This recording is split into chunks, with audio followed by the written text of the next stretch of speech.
So many years ago, this place had a very special meaning to me.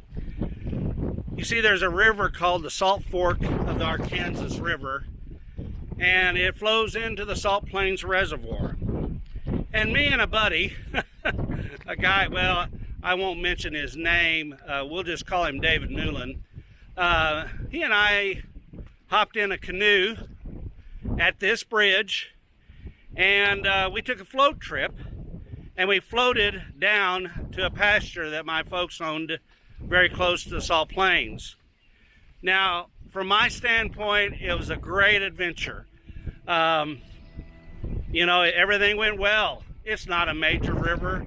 A lot of people won't get into it because they go, you know, you can drown, all that kind of stuff. But from my standpoint, it was a great adventure. In fact, just a year or so before that, I had hopped on the Medicine River and floated into the Salt Fork and down to our pasture. And so I thought it was great fun.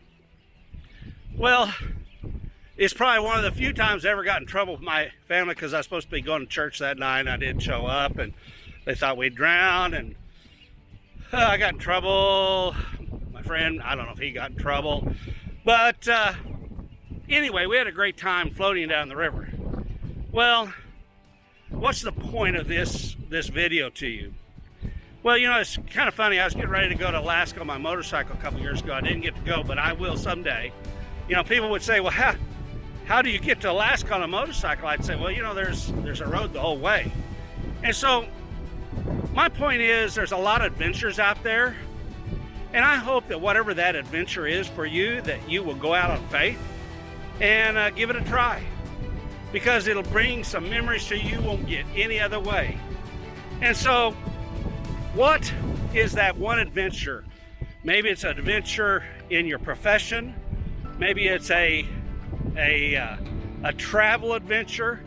Let me just promise you that, hey, yeah, there's always some risk, but you really ought to take that adventure.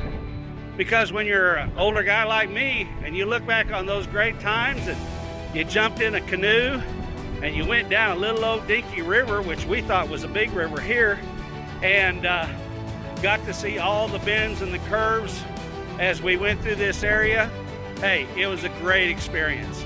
So I hope that you'll do the same thing in your life, whatever that adventure needs to be. I'm Gerald Wessels. I'm the team leader with the Wessels Realty team.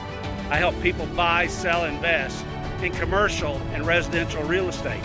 And you know, I'm bringing this video to a close because what we call a blue northern in Oklahoma has blown in, and it is cold.